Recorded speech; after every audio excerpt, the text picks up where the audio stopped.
Invitée dans Quotidien le lundi 25 janvier 2021, Flavie Flament a fait de bouleversantes confidences sur une photo d'elle adolescente.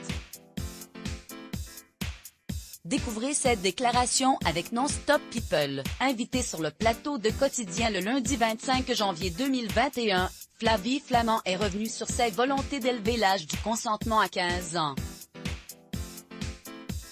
Accompagnée d'Andrea Bescon, auteure des Chatouilles, la mère de famille s'est confiée sur une photo d'elle adolescente partagée sur Instagram. Une publication légendée, « J'avais 13 ans, et j'ai été violée par David Hamilton. Aurais-je pu être consentante ?» En découvrant le cliché apparaître sur un écran du plateau, l'ex-compagne de Benjamin Castaldi a vu une petite fille qui va vivre quelques mois après l'innommable.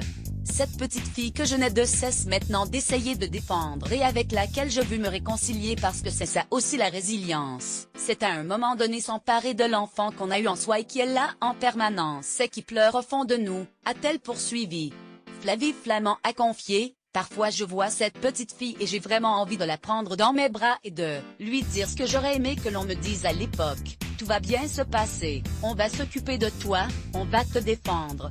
Intrigué par les propos de son invité, Yann Barthès a analysé, vous parlez comme si c'était une autre personne. Ce à quoi, la maman d'Enzo et Antoine a répondu, oui. Je pense qu'à un moment donné c'est terrible, on se sépare de l'enfant qu'on a été et quand je la regarde je vois poupette, mais je suis devenue autre au moment où j'ai été violée. C'est-à-dire que j'ai abandonné cette petite fille au bras, si on peut dire cela ainsi, à la bouche, à la violence d'un homme qui a abusé d'elle. Donc pour moi, c'est à la fois moi et une autre, c'est très étrange. L'émouvant message de Flavie Flament aux victimes. Flavie Flament s'est ensuite confiée sur l'amnésie traumatique dont elle a été atteinte à la suite du drame. Lorsque vous vivez quelque chose de dramatique et encore plus lorsque vous êtes enfant et que votre vie psychique est mise en danger, ce que vous êtes en train de vivre va se ranger dans une partie de votre mémoire qui n'est plus accessible. Avant d'ajouter, et parfois ça ressort à la faveur d'un autre événement traumatique. Ça commence par une forme de sidération, vous n'êtes plus là. C'est ce que je vous disais tout à l'heure, j'ai abandonné cette petite fille à son violeur et j'ai oublié, mais véritablement pendant une trentaine d'années.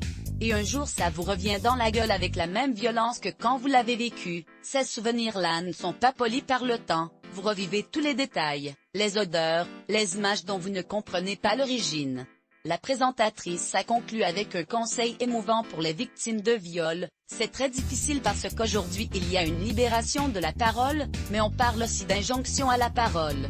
Je trouve ça difficile. C'est-à-dire que j'ai mis beaucoup de temps à parler, il a fallu déjà que je guérisse pour pouvoir mettre des mots sur ce que j'avais vécu, donc il n'y a pas d'injonction. On parle quand on se sent prêt, on parle quand on est assez installé dans sa vie. Mais je suis contre cette injonction, c'est-à-dire, parlez, parlez, parlez, non. Parlez quand vous pouvez. On fait ce que l'on peut avec ce genre de drame, on ne peut pas violenter davantage des victimes en les incitant à parler coûte que coûte. Par CF.